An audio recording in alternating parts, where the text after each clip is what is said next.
Kesalahannya adalah ketidakpercayaannya itu, saudara, akan kebangkitan Tuhan Yesus Kristus. Ya. Nah, saudara yang terkasih di dalam Tuhan, saya mau memberikan sekarang kesimpulannya antara salah dan sesat dari konteks yang kita perhatikan tentang Thomas. Jadi salah adalah keraguan pribadi yang tidak dimaksudkan untuk mengubah keyakinan orang lain atau membentuk ajaran baru. Itu namanya salah.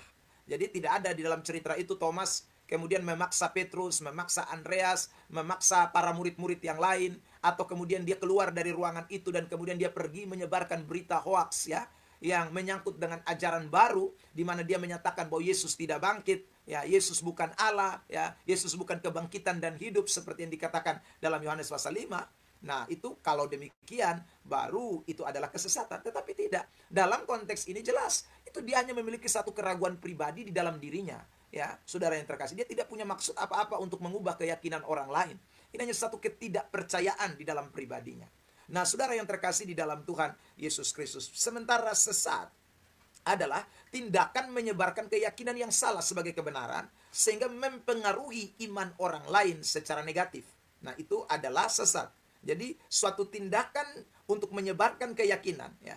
Dalam konteks ini kalau misalnya Thomas itu sesat, tadi saya bilang dia pasti pergi, dia keluar dari tempat itu, atau paling tidak dia memaksa Petrus, dia memaksa Andreas, dia memaksa para murid-murid yang lain untuk mengikuti pola pikirnya.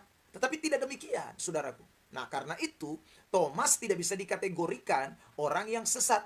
Thomas hanya bisa dikategorikan orang yang salah, ya, dalam pemahamannya, di dalam keraguan-raguannya tentang kebangkitan Tuhan Yesus Kristus. Nah, saya sekarang mau tunjuk. Selamat datang di channel YouTube Pendeta Ebenezer Playmo. Jangan lupa subscribe.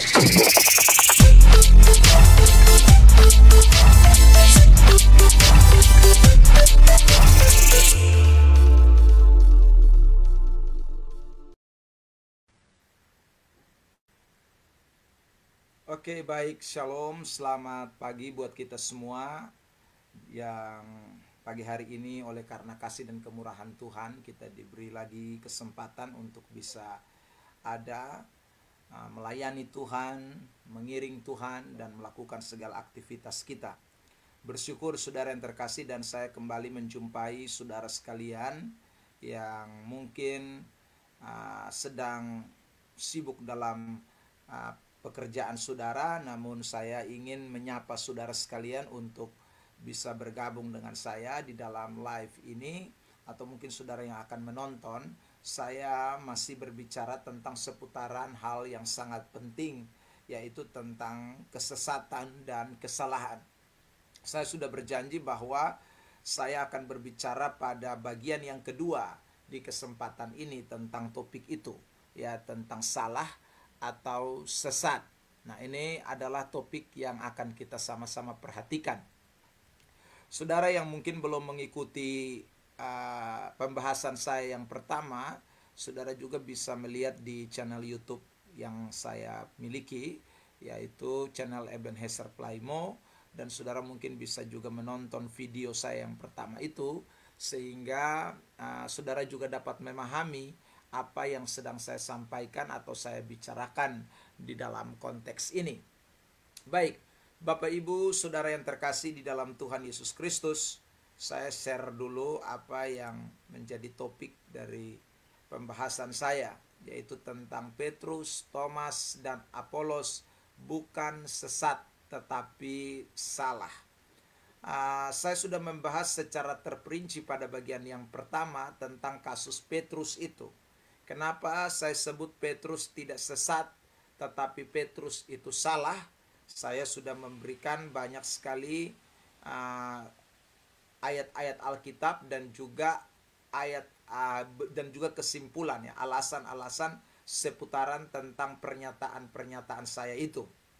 Nah, jadi saudara yang terkasih dalam Tuhan, kesempatan yang kedua ini saya sebenarnya mau menggabungkan antara pembahasan mengenai Thomas dan Paulus, tetapi setelah saya memberi pertimbangan tertentu, maka saya mengambil keputusan untuk membahas hanya untuk kali ini bicara soal Thomas saja, ya. Apolosnya nanti pada next time atau pada kesempatan yang berikut baru saya akan membahas tentang Apolos. Nah, saudara yang terkasih di dalam Tuhan, mari kita memperhatikan tentang Thomas lebih dahulu. Nah, kenapa Thomas itu tidak disebut sesat tetapi salah, ya?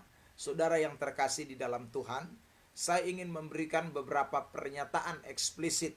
Yang pertama, bahwa apa yang dilakukan oleh Thomas ya terhadap Yesus itu adalah suatu keraguan pribadi dan bukan suatu ajaran. Ya, saya tampilkan dulu ayatnya supaya kita bisa melihat dulu, saudara yang terkasih dalam Tuhan, ya.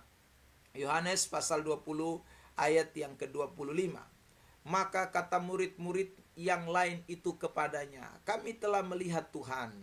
Tetapi Thomas berkata kepada mereka, sebelum aku melihat bekas paku pada tangannya, dan sebelum aku mencucukkan jariku ke dalam bekas paku itu, dan mencucukkan tanganku ke dalam lambungnya, sekali-kali aku tidak akan percaya. Saudara lihat ya, saya menggarisbawahi beberapa kata penting di dalam teks ini. Aku, sekali-kali aku tidak akan percaya. Jadi saudara, kalau kita memperhatikan secara kontekstual, pernyataan ketidakpercayaan Thomas ini terhadap kebangkitan Tuhan Yesus Kristus itu adalah ketidakpercayaan secara pribadi atau keraguan pribadi. Ini tidak menyangkut suatu ajaran tertentu yang ingin Thomas sebarluaskan atau Thomas mau viralkan, bahasa kerennya sekarang. Tetapi ini suatu pemahaman atau suatu pandangan, suatu keraguan-raguan, saya sebut itu, yang dimiliki oleh seorang yang bernama Thomas secara pribadi. Nah, saudara yang terkasih di dalam Tuhan Yesus Kristus, keraguan-raguan inilah yang kemudian saudaraku membuat Thomas memberikan pernyataan bahwa dia kalau tidak mencucukkan jarinya ke tangan, ke lubang paku yang ada di tangan Yesus dan juga ke lambung Tuhan Yesus, maka dia tidak akan percaya bahwa Yesus itu bangkit. Ini berbeda, saudara yang terkasih di dalam Tuhan, dengan orang yang menyebarkan ketidakpercayaannya itu menjadi suatu doktrin atau menjadi suatu ajaran.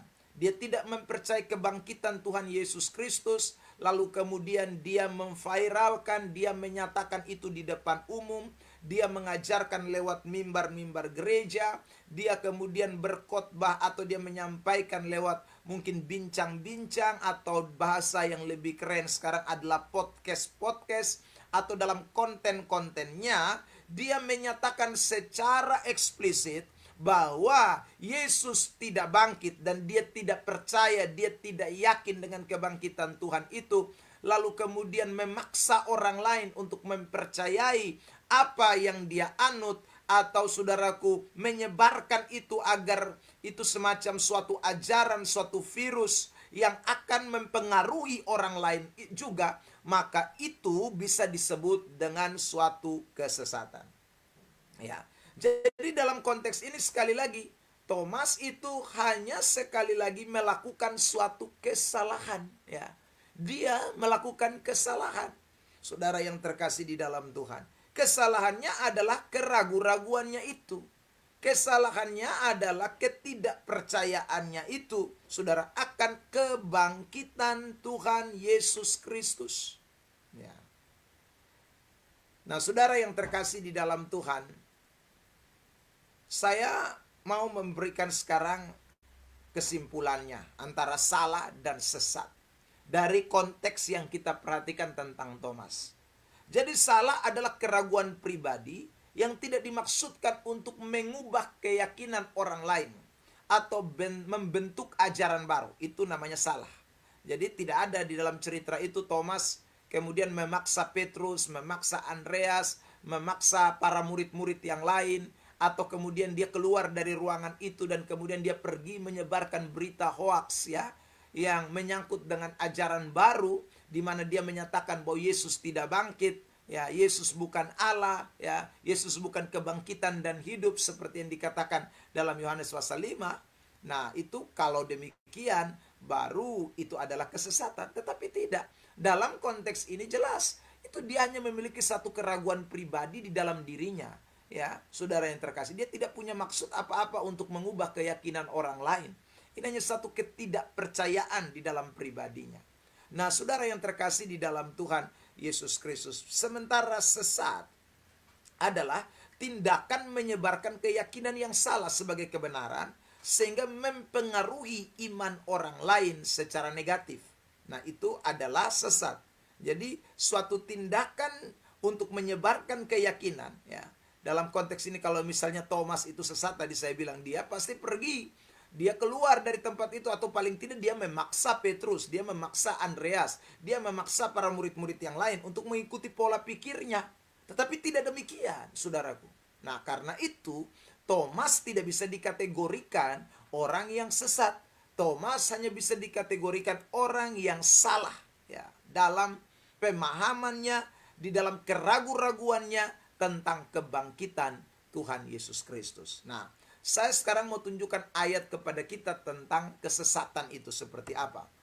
Matius pasal 24 ayat 24, ya. Sebab Mesias-Mesias palsu dan nabi-nabi palsu akan muncul, dan mereka akan mengadakan tanda-tanda yang dahsyat dan mujizat-mujizat, sehingga sekiranya mungkin mereka menyesatkan orang-orang pilihan juga. Saudara yang terkasih di dalam Tuhan, perhatikan di situ dikatakan nabi-nabi palsu, mereka muncul, mereka akan mengadakan tanda-tanda dahsyat. Saudara, apakah mereka tidak menyebarkan ajaran? Loh, ini bukan hanya sekedar mengadakan tanda-tanda dahsyat. Seorang nabi itu identik sekali dengan ajaran. Nabi itu sangat berkaitan erat dengan yang namanya ajaran.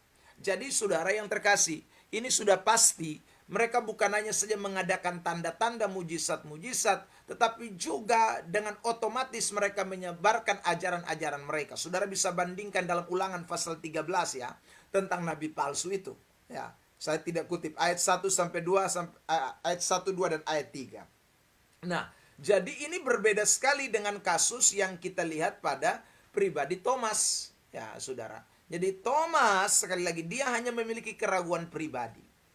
Ya, saya mau tarik benang merahnya sekarang, saudara yang terkasih dalam Tuhan, untuk melihat kasus Thomas ini dan mengimplementasikannya di dalam kehidupan kekristenan kita. Jadi saudara, dalam hidup kekristenan ini, sikap-sikap atau perilaku ya seperti Thomas itu bisa saja loh terjadi bagi siapa saja. Itu bisa saja terjadi bagi siapa saja. Entah itu dia seorang ya Kristen tulen, Kristen sejati, Kristen yang saudara yang terkasih sudah lama, Kristen yang mungkin belajar teologianya cukup tinggi, ya saudara. Tetapi bisa loh dalam satu kondisi atau dalam keadaan tertentu, orang itu kemudian memiliki keraguan pribadi. Ya, saya ulang, keraguan pribadi, garis bawahi itu kalimat. Seperti yang dialami oleh Thomas. Keraguan pribadi itu, saudaraku, tidak lain punya maksud hanya ingin untuk bagaimana dia memastikan ya suatu keyakinannya di dalam dirinya. Tidak bermaksud untuk mengubah keyakinannya, tidak. Tetapi ingin saudaraku menetapkan suatu keputusan yang tetap atau keputusan yang pasti, saudaraku, untuk melihat sesuatu yang lebih daripada sekedar yang dia sedang alami sekarang. Itu sebenarnya yang disebut dengan keraguan-raguan dalam konteks Thomas ini, saudara yang terkasih. Dan saya ulang lagi, itu bisa saja itu sesuatu yang lumrah terjadi dalam hidup seseorang, saudara yang terkasih di dalam Tuhan. Saya berikan contoh kasus misalnya, ya, ketika saudara mengalami suatu keadaan di mana ya dalam tanda kutip saudara tidak ditolong Tuhan, ya. Saudara yang terkasih di dalam Tuhan, itu tentu pasti ada keraguan-raguan di sana. Ya, apalagi kalau saudara sudah berdoa dengan sungguh-sungguh, ya, saudara sudah berpuasa lagi, ya, saudara sudah minta pertolongan dari orang-orang tertentu untuk membantu saudara di dalam berdoa. Namun kemudian saudara, Anda seolah-olah dalam tanda kutip, saya ulang lagi, tidak mengalami sesuatu, tidak mendapatkan jawaban yang pasti. saudaraku, itu bisa saja menimbulkan keraguan-raguan di dalam pribadi seseorang. Itu manusiawi itu. Saudara yang terkasih di dalam Tuhan, ya. Itu manusiawi, ya. Tetapi sekali lagi, apakah itu merupakan sesuatu yang salah? Tidak. Kecuali keraguan-raguan itu sesuatu yang sesat, saudara. Bukan, itu tidak sesat. Salah, iya. Atau mungkin kemudian keraguan-raguan itu, saudara yang terkasih dalam Tuhan, Anda sebarkan, ya. Anda jadikan itu suatu pemahaman, lalu kemudian Anda memberitahu kepada banyak orang, Anda berkhotbah, Anda bersaksi di depan banyak orang bahwa, oh ternyata Tuhan itu omong kosong, Tuhan itu tidak ada, Tuhan itu palsu, Tuhan itu hanya sebuah fiktif, saudaraku. Maka itu baru disebut kesesatan. Tetapi selagi saudara hanya pada posisi keraguan secara pribadi, maka itu tidak bisa disebut sesat.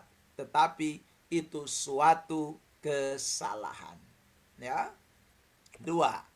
Sekarang kita lihat tentang Thomas, saudara yang terkasih. Ketika Thomas menyangkal Yesus, saudara yang terkasih di dalam Tuhan, akan kebangkitan Tuhan Yesus itu, dia tidak menyangkal identitas Yesus secara permanen. Ya, saya ulang lagi ya, saudaraku. Waktu si Thomas itu melakukan penyangkalan, ya, karena dia tidak percaya bahwa Yesus bangkit sehingga dia harus membuktikan lebih dulu, maka sebenarnya memang dia sedang melakukan penyangkalan, tetapi bukan penyangkalan identitas Yesus secara permanen. Saudara yang terkasih di dalam Tuhan, secara permanen itu berarti tidak bisa lagi berubah.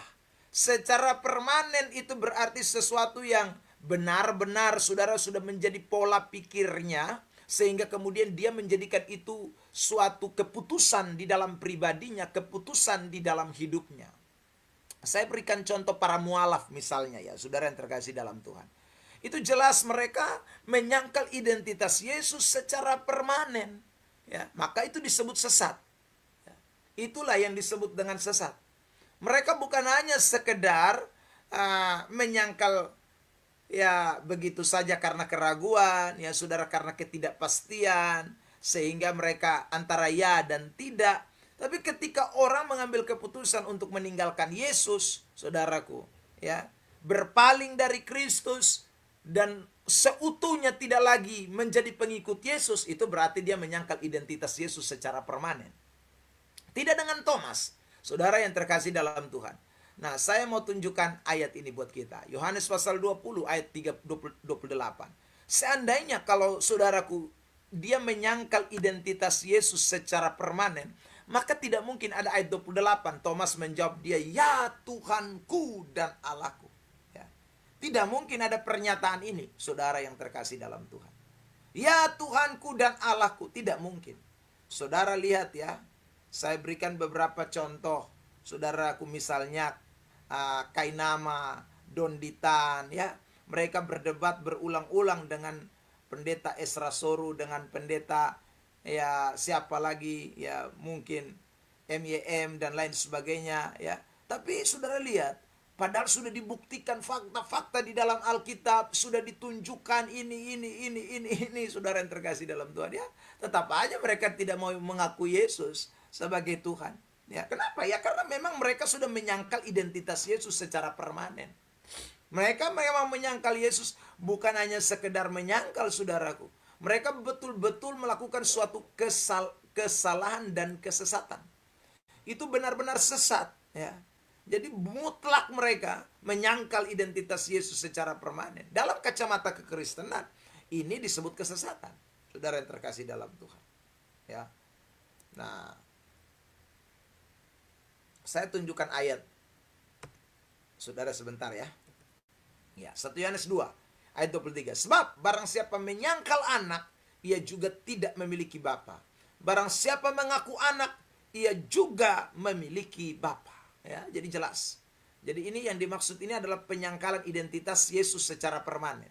Ya, maka pasti dia tidak akan memiliki bapa, tidak memiliki anak, tidak memiliki bapa. Maksudnya adalah kalau menyangkali Yesus, ya pasti tidak punya Allah di dalam dirinya. Kalau menyangkal, tidak mengaku Yesus, itu berarti sudah pasti Allah tidak ada di dalam dirinya. Dia tidak mungkin memiliki Allah. Ya, itu jelas.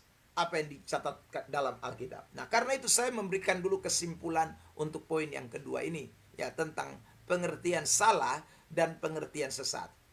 Jadi salah adalah ketidakyakinan sementara yang belum sampai kepada penyangkalan kebenaran secara mutlak. Ya.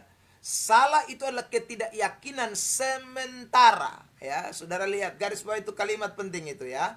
Ketidakyakinan sementara yang belum sampai menyangkal kebenaran mutlak. Itu namanya salah. Ya. Sementara sesat adalah penolakan aktif terhadap kebenaran inti iman Kristen seperti keilahian Yesus. Jadi penolakan aktif. Sudah tidak mengaku Yesus itu sebagai Tuhan dan Juru Selamat, ya, sebagai inti iman kekristenan, lalu menolaknya dengan betul-betul aktif, ya, dan dia tidak mau lagi kembali kepada kebenaran mutlak. Itu namanya, saudaraku, kesesatan. Ya. Jadi kalau ketidakyakinan sementara itu tidak boleh dicap sebagai kesesatan, saudara yang terkasih. Ya sama seperti Thomas lah. Dia terang-terangan menyatakan di depan umum. Bukan, saudaraku, dia hanya sekedar untuk dirinya sendiri, tapi dia menyatakan di depan umum dalam hal ini keyakinan pribadinya, ya saudara. Meskipun dia tidak mengajak orang, tapi dia menyatakan di depan umum keyakinan pribadinya itu, bahwa dia tidak yakin kalau Kristus itu bangkit, saudara yang terkasih dalam Tuhan. Itu dinyatakan oleh seorang yang bernama Thomas. Ya. Tapi sekali lagi ketika Yesus membuktikan, ketika Yesus menyatakan, maka orang ini kemudian sadar. Ya, itu berarti kayak ketidakyakinannya tadi cuma sementara. Ya. Dia tidak betul-betul tidak meyakini keilahian Yesus atau kebangkitan Kristus. Itu penting itu. Ya, itu bagian yang kedua. Saudara yang terkasih. Nah, sekarang kita masuk pada bagian yang ketiga. Saudara yang terkasih, lihat ya. Kenapa si Thomas itu juga tidak sesat? Ya. Karena dia mau dan rela untuk diperbaiki. Nah, ini menjadi penting, saudara yang terkasih. Dia mau dan rela untuk diperbaiki. Orang salah itu bisa diperbaiki, saudara. Orang yang saudara salah, jatuh, itu pasti bisa saudara diperbaiki. Ketika dia memberi hatinya, dia mau rela untuk diperbaiki, pasti bisa. Nah, Thomas ada pada posisi ini. Mari kita lihat ayat. Yohanes pasal 20 ayat 27. Kemudian ia berkata kepada Thomas, "Taruhlah jarimu di sini dan lihatlah tanganku. Ulurkanlah tanganmu dan cucukkanlah ke dalam lambungku. Dan jangan engkau tidak percaya lagi, melainkan percayalah." Ayat 28. Thomas menjawab dia, "Ya Tuhanku dan Allahku." Nah, ini saudara yang terkasih dalam Tuhan. Jadi kan jelas gini, kita lihat sekarang, ya. Jadi orang salah itu, saudara yang terkasih, bukan berarti dia terus ada di dalam kesalahannya. Ya. Kalau orang salah itu ketika ditegur, ketika dikasih tahu, diberitahu yang benar, dia pasti akan dengan kerelaan seperti Thomas, saudaraku. Berbeda dengan orang sesat itu, ya. Nah, coba kita lihat lanjutan kesimpulannya, ya, saudara yang terkasih. Salah adalah kondisi hati yang sedang lemah, namun masih mau ditegur dan diarahkan. Itu namanya salah, ya. Jadi kondisi hati yang sedang lemah, butuh penguatan, butuh ada teguran, butuh ada nasihat, butuh ada arahan. Seperti dikatakan dalam suratan Filipi pasal yang kedua. Di situ dikatakan di dalam Kristus itu ada nasihat. Di dalam Kristus itu, saudaraku, ya, ada nasihat, kasih, teguran dalam roh. Ya, itu jelas. Jadi memang kalau kita jadi orang Kristen, kadang-kadang, saudara yang dikasih oleh Tuhan, dalam kelemahan tertentu, kondisi hati kita itu bisa meragukan atau bisa melakukan suatu tindakan di mana kita tidak mempercayai sementara tentang bagaimana keilahian identitas Yesus itu mempengaruhi kehidupan kekristenan kita. Tetapi itu bukan sesuatu yang kemudian kita viralkan, karena di sisi yang lain sebenarnya kita masih meyakini hanya karena kondisi hati kita yang lemah, sehingga kemudian saudara kita mengungkapkan atau menyatakan hal tersebut.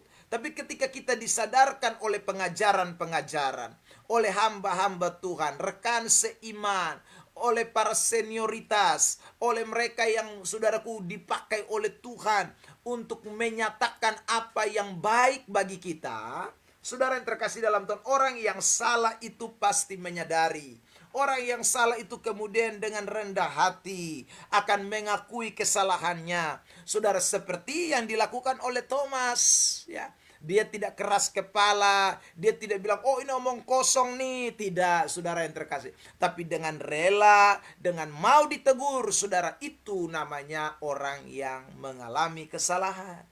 Sementara kesesatan adalah sikap keras hati yang menolak kebenaran dan menolak dibimbing kembali kepada jalan yang benar. Itu adalah kesesatan. Sudah dikasih tahu ngeyel, sudah dikasih tahu berontak, sudah dikasih tahu yang benar tapi masih terus ngotot. Yang salah dipegang, yang salah dijadikan benar. Wah, itu namanya sesat. Ya, saudara yang terkasih dalam Tuhan. Nah, ayat terakhir nih, 2 Timotius 4 ayat 3. Karena akan datang waktunya orang tidak dapat lagi menerima ajaran sehat. Nah, ini penyesat itu, ya. Tetapi mereka akan mengumpulkan guru-guru menurut kehendaknya untuk memuaskan keinginan telinganya. Itu namanya penyesat, saudara yang terkasih. Orang yang mau sesat terus. Jadi mereka tidak akan mau terima ajaran sehat, ya. Meskipun ajaran sehat itu ajaran yang benar, ajaran yang sesungguhnya, ajaran yang alkitabiah, tapi yang mereka tidak mau terima. Itulah sesat. Ya. Jadi saudara yang terkasih dalam Tuhan, ingat sekali lagi dari kasus Thomas ini kita bisa mengetahui itu, ya, antara sesat dan salah. Ya. Jadi kalau ada orang tertentu, saya ulang lagi, saudara yang terkasih dalam Tuhan, memiliki keraguan-keraguan secara pribadi, dia tidak mengekspos, ya. Dia mungkin sekali lagi menyatakan saja, ya, dalam tanda kutip, saudara yang terkasih dalam Tuhan, keceplos ngomong, ya, sama seperti Thomas. Ya, saudara, maka itu bukan kesesatan. Itu jelas kesalahan, ya. Saudara, lalu yang kedua, ingat baik-baik. Orang yang salah itu adalah orang-orang yang dalam konteks keraguan akan identitas Yesus namun tidak mutlak. Ya. Dia ragu akan identitas Yesus tapi tidak mutlak. Dia tidak menyangkal sungguh-sungguh tentang anak itu. Dia tidak menyangkal identitas secara keseluruhan tentang Kristus, tidak. Itu dan itu yang disebut dengan, saudaraku, salah. Lalu yang ketiga, ciri yang paling utama adalah orang itu mau sadar, mau mengakui kelemahannya, mau menyatakan keterbatasannya. Itulah orang salah, ya. Jadi kalau saudara menemukan kasus-kasus di tengah-tengah hidup saudara, ya, saudara yang terkasih di dalam Tuhan, saudara harus bisa mengambil keputusan lewat apa yang saya sampaikan ini, ya saudara. Ini dia seperti Thomas atau bukan? Ya, kalau dia hanya seperti Thomas, ya janganlah Anda bilang dia sesat, ya saudara. Tapi kalau dia memang berseberangan dengan apa yang dikatakan oleh Thomas, ya seperti yang dialami oleh Thomas, memiliki keraguan yang sungguh-sungguh mutlak, dia menyebarkan ajarannya dengan masif, dengan aktif, menolak keilahian Yesus, ditegur tidak mau, maka Anda mesti katakan dia adalah sesat.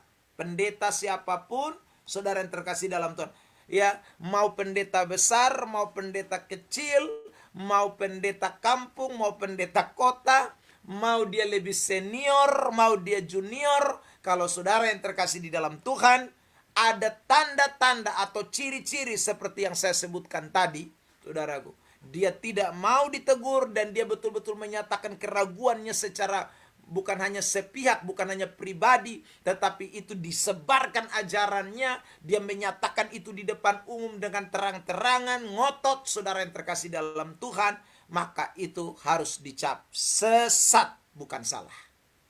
Oke. Ya. Jadi kiranya Tuhan tolong kita semua, bagi saudara-saudaraku yang mengikuti dan juga sudah mengikuti live saya yang pertama, dan memberikan komentar juga yang ada di channel YouTube dan memberikan komentar kepada saya seputaran mengenai tanggapan saya terhadap Pendeta Gilbert Lumuendong. Saudara yang terkasih dalam Tuhan, saya berkata bahwa saya sebenarnya dalam konteks ini sedang membahas tentang Thomas, Petrus, dan Apolos. Ya, saya tidak bicara soal oknum siapa, tetapi saya sedang berbicara dalam konteks Alkitab. Ya, saudara yang terkasih dalam Tuhan. Tapi kalau Anda bertanya dan memang pertanyaan Anda itu harus saya jawab, saudara yang terkasih dalam Tuhan, karena Anda memang tidak bisa mengambil keputusan sendiri setelah mendengarkan presentasi saya ini atau mendengarkan penyampaian saya ini, maka saya berjanji akan memberikan jawaban atau memberikan keputusan tentang sesuatu yang sedang viral hari-hari ini itu pada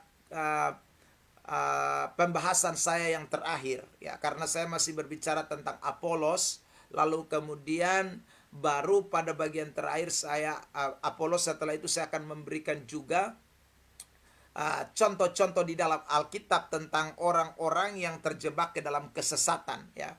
Saya akan mengangkat itu pada mungkin bagian sesi yang ketiga dari apa yang saya sampaikan. Lalu kemudian pada bagian yang keempat baru saya akan memberikan closing statement atau memberikan kesimpulan dari semua apa yang saya katakan. Dan semoga itu dapat menjawab pertanyaan-pertanyaan saudara semua yang ingin membutuhkan jawaban dari apa yang saya sampaikan. Tentang secara khusus, ya, menjurus kepada oknum, ya, karena saya sebenarnya tidak berbicara pada oknum tertentu, karena kalau berbicara oknum, saudara yang terkasih di dalam Tuhan, kita harus punya kekuatan data yang kita bisa jadikan dasar. Nah, karena itu saya sedang menunjukkan data-data ini kepada kita semua, dan paling tidak ini sudah memberikan gambaran, ya, mulai membuka pandangan kita. Jadi kalau lihat Petrus bagaimana, saudara lihat Thomas bagaimana, nanti lihat Apolos lagi, ya saudara. Lalu nanti kita lihat itu para penyesat yang ada di dalam Alkitab, ya, seperti apa mereka yang benar-benar menjadi penyesat itu seperti apa kita akan lihat, saudaraku, pada kesempatan yang ketiga dan terakhir baru saya akan memberikan tanggapan saya. Kiranya Tuhan Yesus memberkati kita dengan live ini, dan saudara boleh membagikannya dan juga dapat menjadi orang-orang yang terus mendoakan, ya, mendoakan. Saya mengajak kita untuk mendoakan hamba-hamba Tuhan atau teman-teman kita atau saudara-saudara kita yang mungkin, ya, mereka sedang ada seperti Petrus, seperti Thomas, seperti Apolos dalam kesalahan. Mereka tetap Kristen sejati, hanya saja mereka sedang terjebak dalam suatu situasi tertentu seperti yang dialami oleh Thomas, Petrus, dan Apolos. Ya, Tuhan berkati kita dengan firman-Nya ini. Shalom.